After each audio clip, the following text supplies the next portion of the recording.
bihi khati'atuhu, dan kejahatannya itu menenggelamkan, dosa-dosanya itu menenggelamkannya, faulaika ashabun nar, maka merekalah penghuni neraka. Ayat ini menginformasikan kepada kita bahwa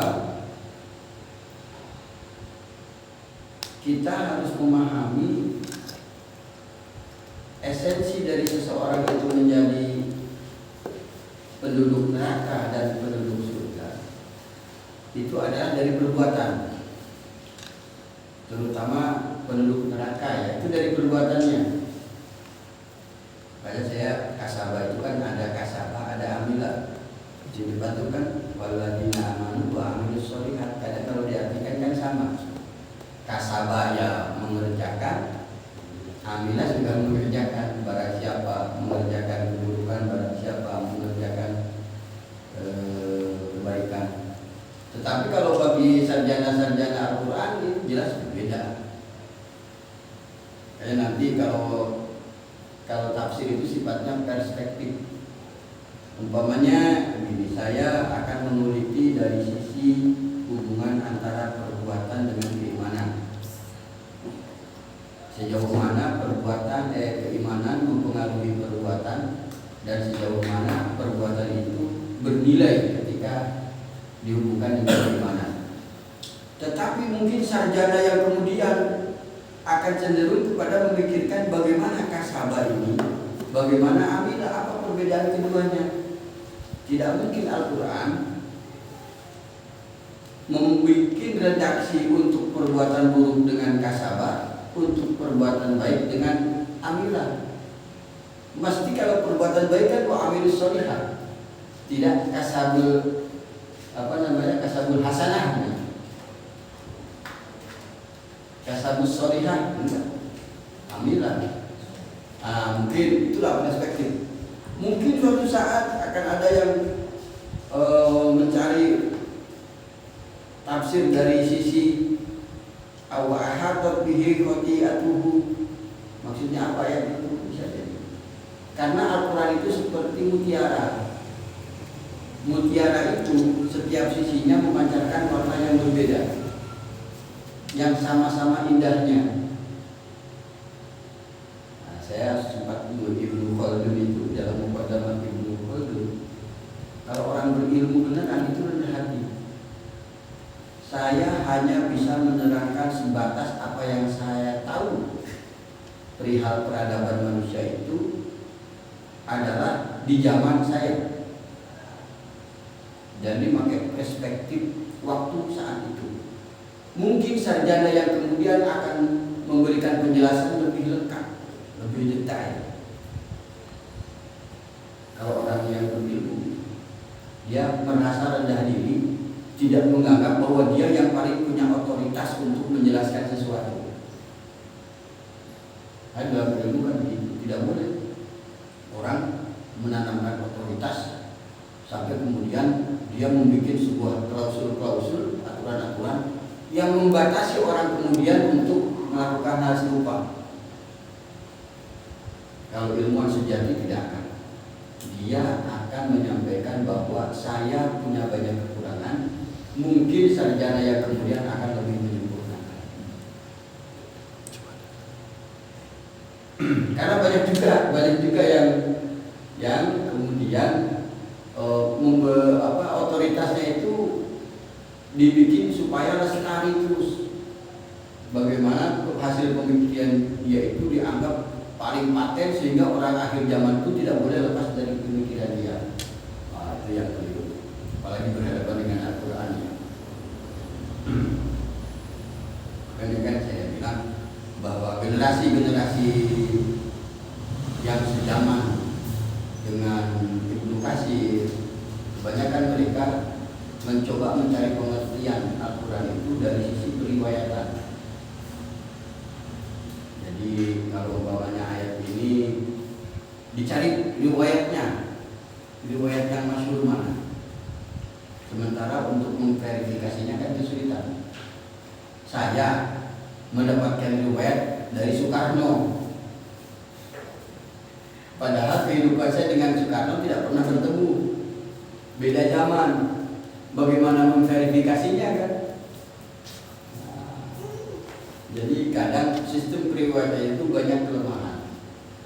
Kan tidak boleh orang mengklaim bahwa inilah satu-satunya sistem metodologi yang baik buat pengajaran. Itu keliru. Bala man kasaba sayyi'atan wa ahata bihi khati'atun.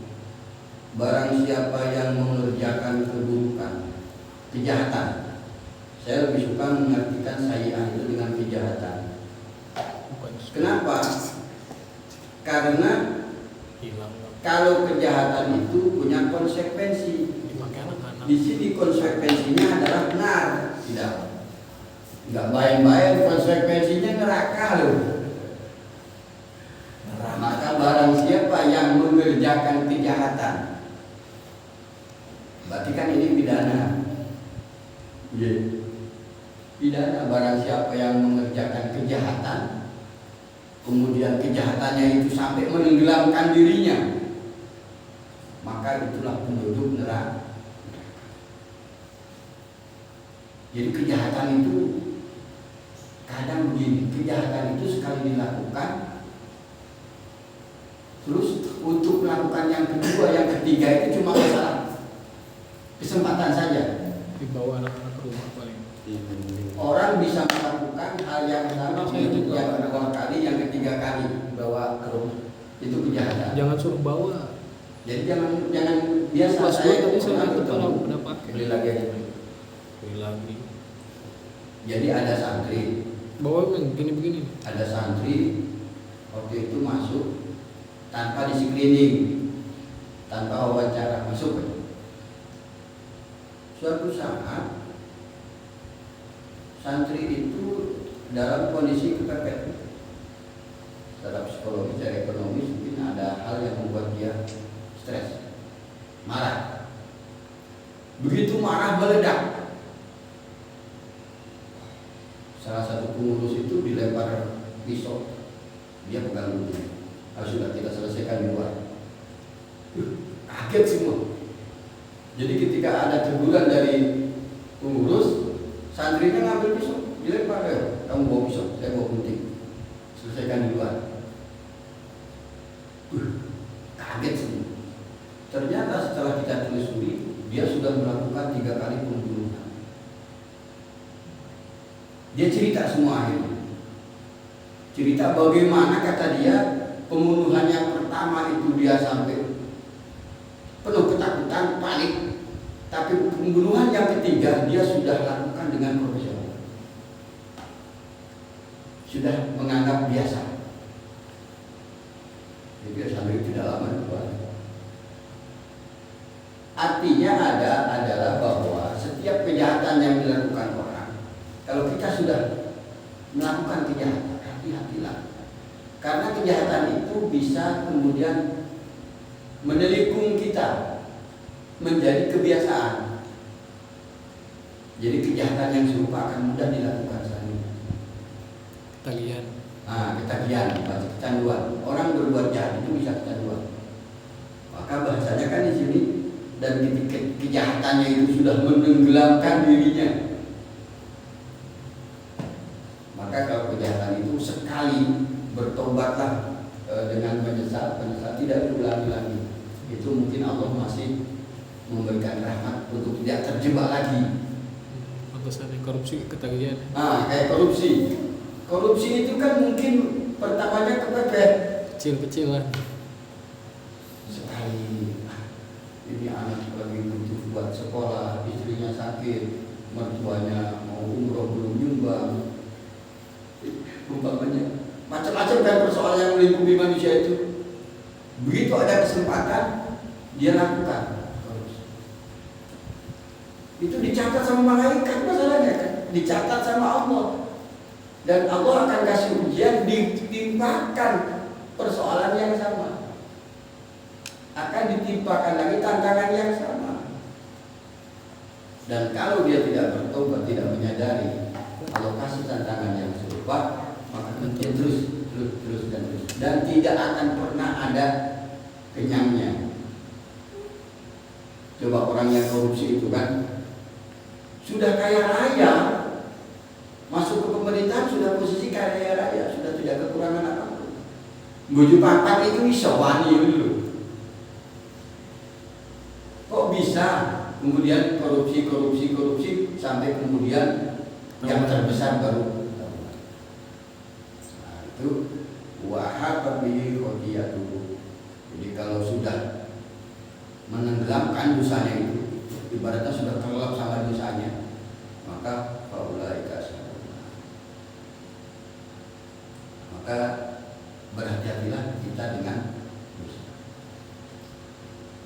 Jadi kasabas sayyi'ah itu mengerjakan perbuatan jahat. Kenapa lebih baik diartikan mengerjakan pekerjaan jahat? Karena ada konsekuensinya. Faulaika ashabun nar, yang punya konsekuensinya neraka. Jadi barang siapa yang melakukan pekerjaan jahat. Berarti kalau punya pekerjaan kan berulang-ulang kan? Jadi kalau orang biasa mengurangi timbangan, tiap saat ada kesempatan timbangannya dikurangi. Tiap saat ketika dia punya proyeknya speknya dikurangi. Harusnya ketebalannya 5 mili dikurangi 3 mili. Speknya berbeda, harga berbeda. Nah itu kalau sudah biasa begitu, akhirnya dia tenggelam di dalam dosanya. Terhadap dosa ini Allah tidak kasih syarat apapun di sini.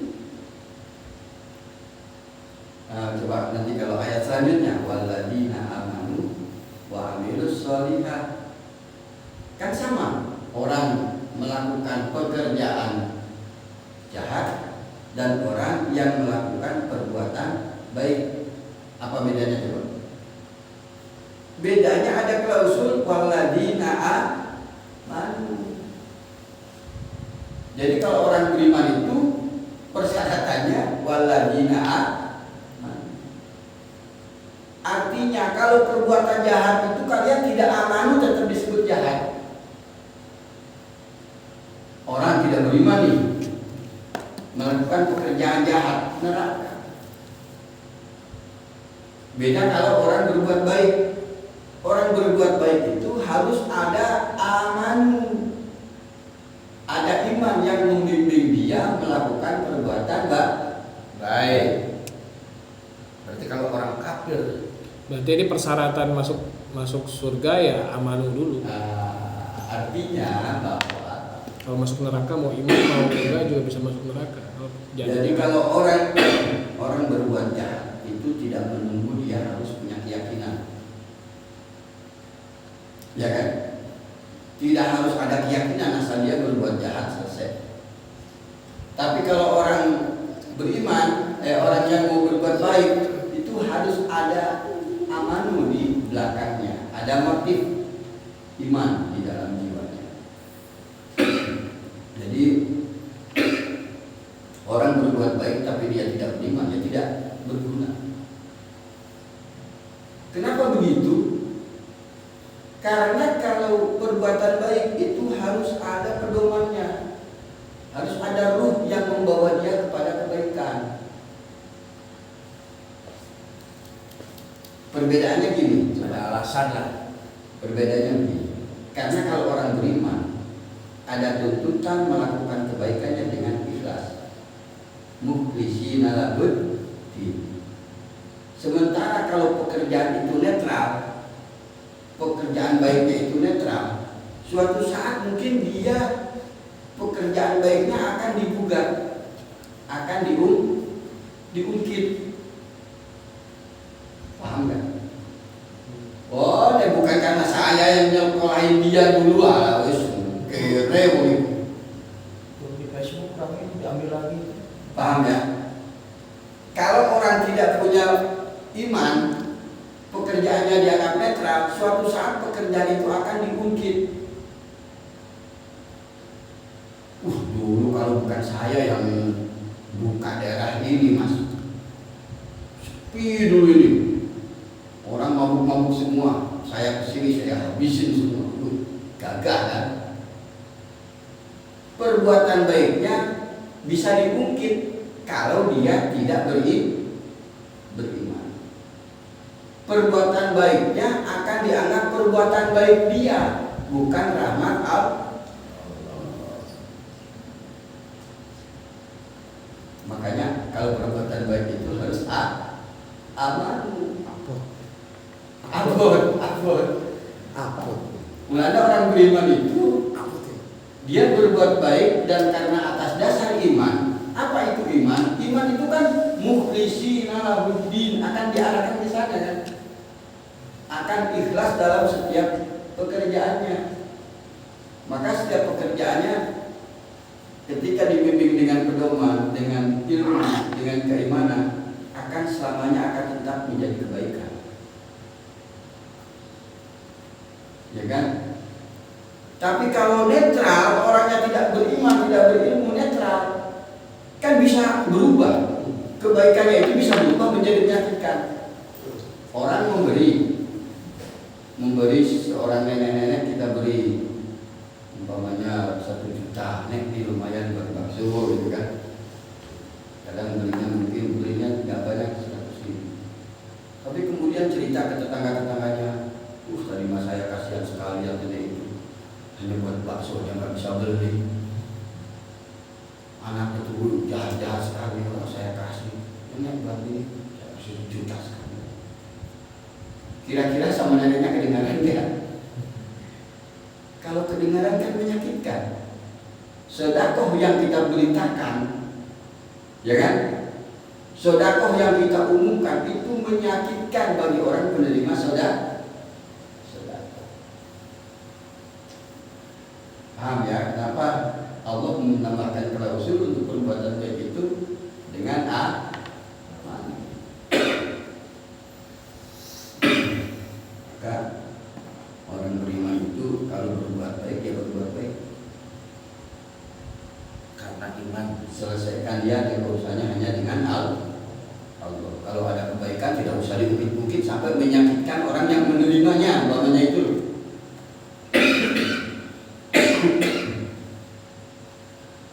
Makanya kalau kebaikan itu kan harus ada sumber.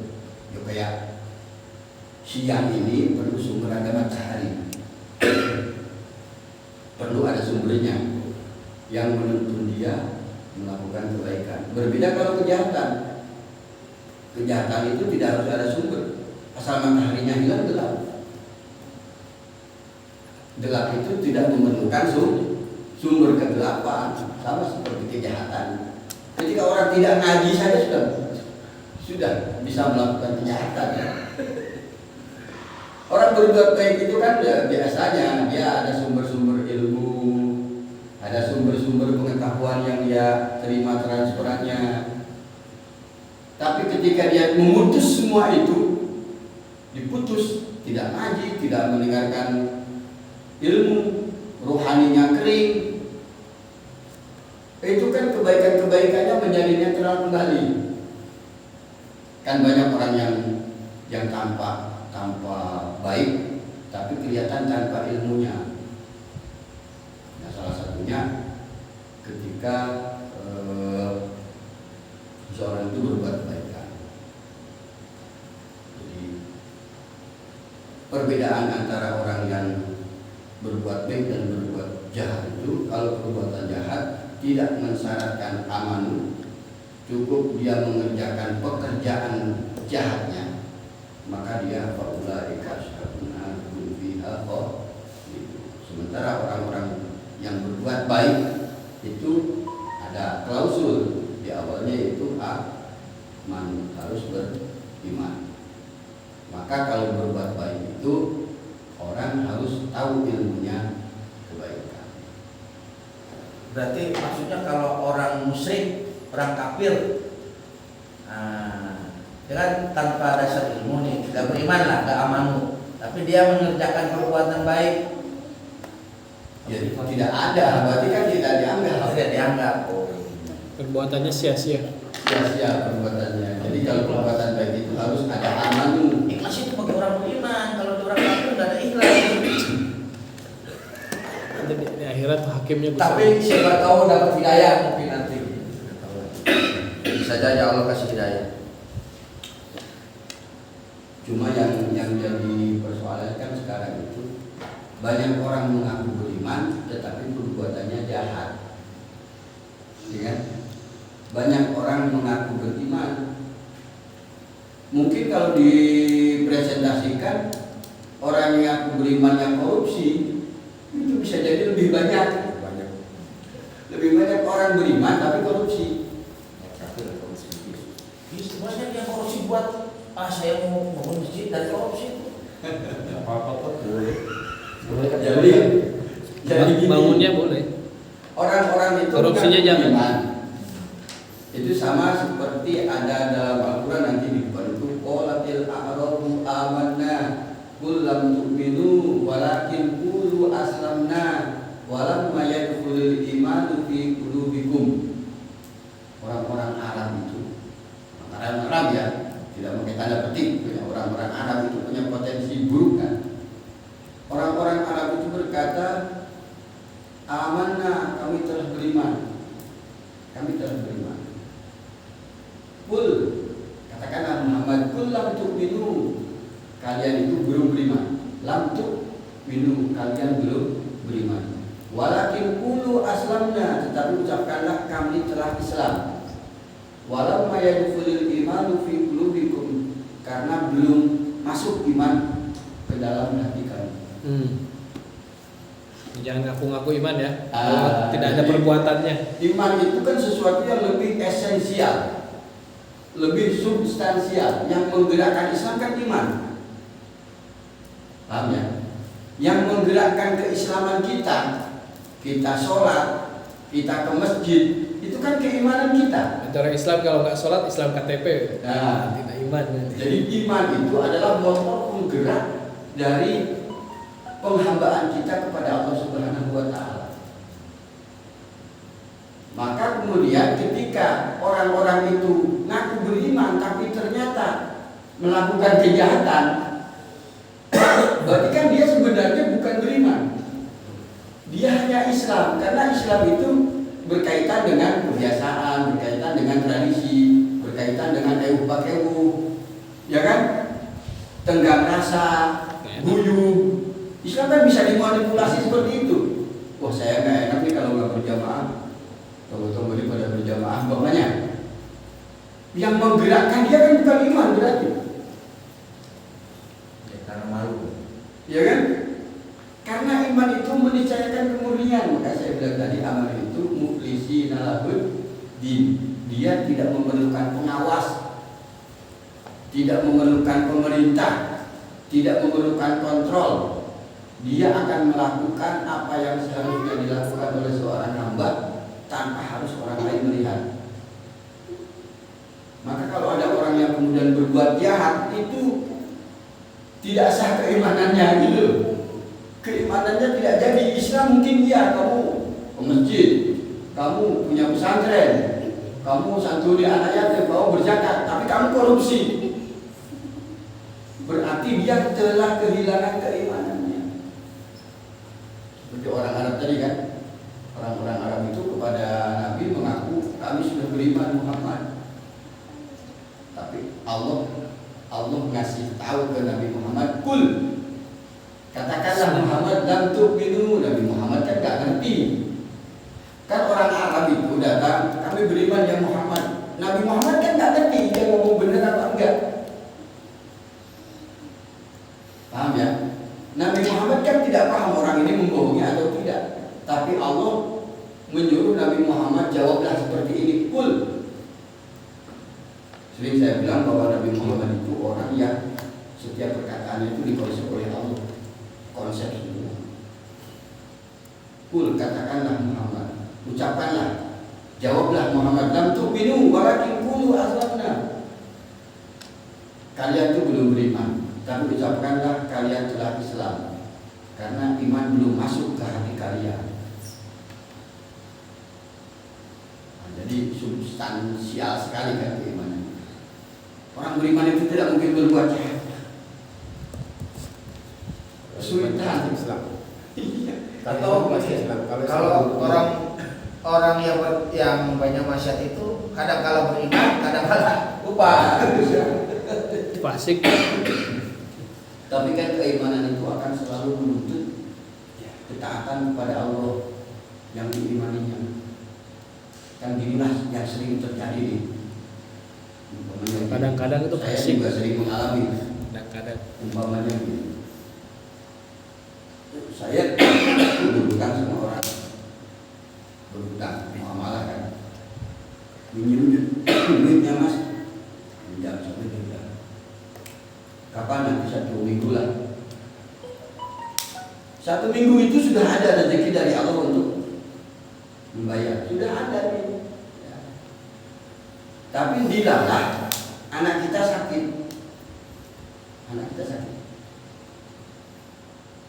kira-kira kita milih yang mana? Milih bayar utang apa? Ngurusin duit ini untuk urusan anak sakit dulu. Anak dulu pasti anak ini. Coba. Tetapi orang beriman akan memilih, saya sudah berjanji lebih dulu membayar utang ini, dan ini ada Allah yang akan menjaganya. Allah yang akan memberikan kesembuhannya. Kan kita sudah tahu bahwa yang memberikan kesembuhan Allah, yang memberi rezeki Allah. Di saat itu kita ditantang keimanan kita. Coba kamu beriman sama Allah atau beriman sama logika kamu? Wah, ini jeru itu. Itu tingkat tinggi. Tapi saya punya utang nggak jadi kapan. Kalau sudah janji memang. Jadi kalau orang beriman, makanya kan kalau dalam Al-Quran itu. Tapi melanggar janji termasuk dosa besar. Jika orang-orang ahlul kitab itu diberi utang, diberi pinjaman barang, mereka akan cepat mengembalikan.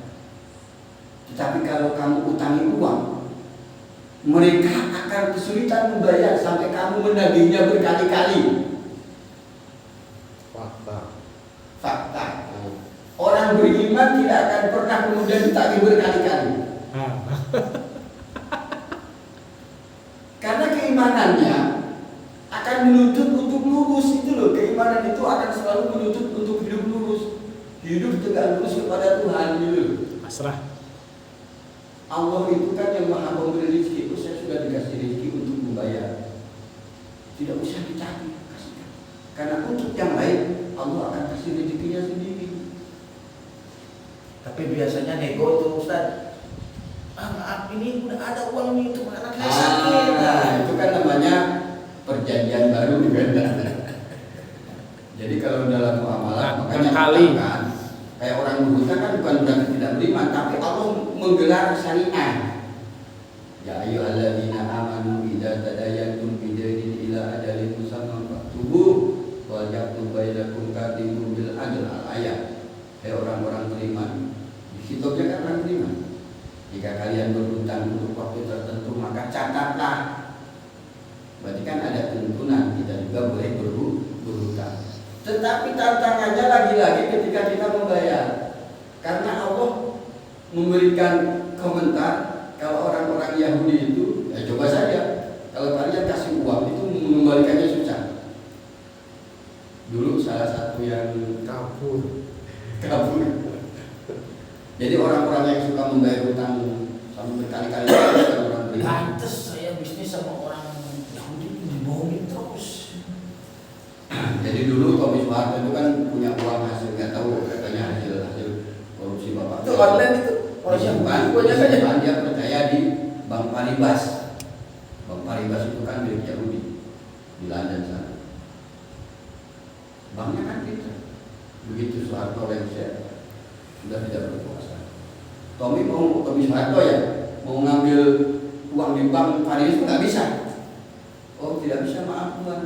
Ini ada indikasi hasil korupsi, ya kan? Begitu mau diambil sepeser pun nggak bisa. Orang Yahudi kan pinter, dapat uang gratisan coba berapa triliun di situ. Alasannya itu ada indikasi hasil korupsi, padahal baru indikasi baru tuduhan. Berarti sama orang Yahudi mah lebih baik jual beli aja ya. Ya, kalau sama orang Yahudi gitu. Jadi sama orang Aduh, Yahudi saya jangan diperkuat lah. Jangan diperkuat. bis online. Itu ya. Jadi iman kita ini akan selalu ditantang. Setiap saat keimanan kita akan ditantang oleh Allah, diasah dengan berbagai kondisi, dengan berbagai peristiwa Bayar hutang yang koperasi akan menantang keimanan kita sudah level di mana, yang di Lengkong. sudah di level mana. Memang itu kan bukan dosa ya, seperti Berjanji. tadi menunda. Tetapi ketika kita meyakini bahwa Lengkong. Allah Sang Maha Pemberi rezeki, maka kita tidak akan mempersulit Cicilan. orang. Nanti kalau punya uang, sudah uang. Wah, 500 gampang cicilan. Ulaika ashabul Itu jannah, namanya. mereka adalah penduduk surga. Hum fiha. Oh gitu. Berarti begini saya mau tanya nih.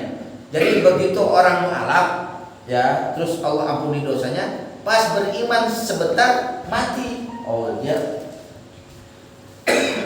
begitu beriman. Kan sudah saya bilang, jadi gini, orang beriman itu punya nilai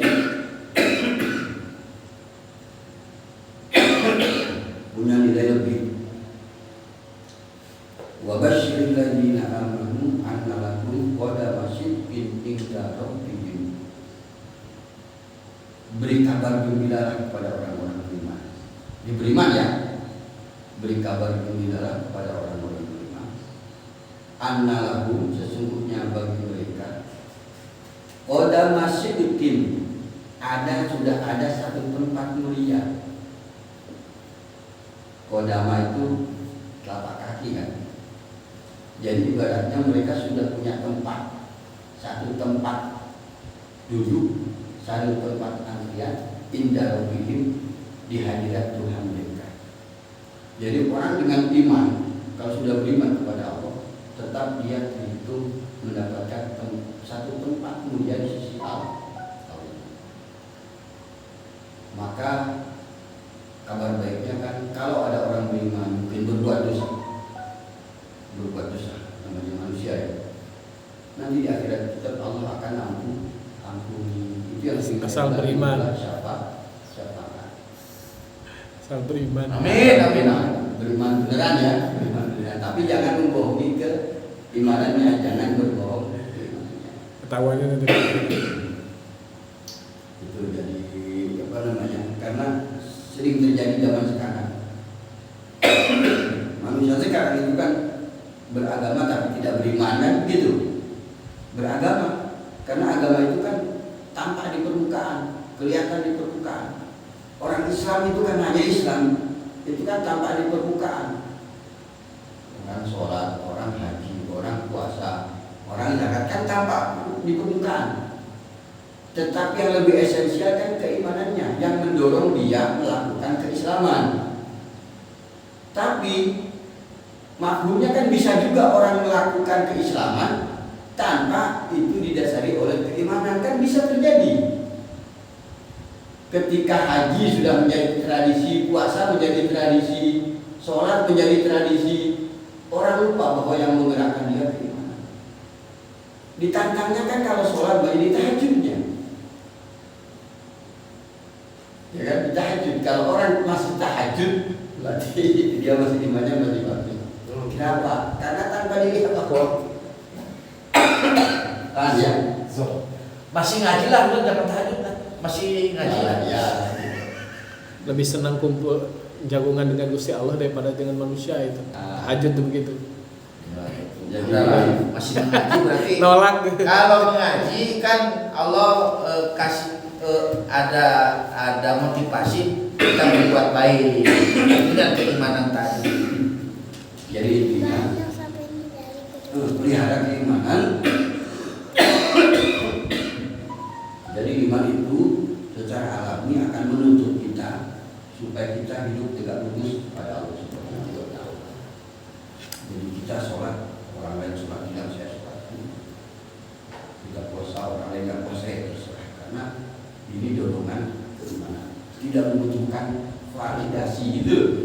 Orang beriman itu tidak membutuhkan validasi, tidak membutuhkan pujian, tidak membutuhkan komentar, tidak membutuhkan tanggapan. Orang beriman karena saya hubungannya dengan Allah. Keras. Jadi kalau ada orang ngaku beriman tapi korupsi, berarti dia sedang tidak beriman gitu. Dia bukan orang Ya, beriman. sedang tidak beriman. Billahi taufiq wal hidayah. Wassalamualaikum warahmatullahi wabarakatuh. Waalaikumsalam warahmatullahi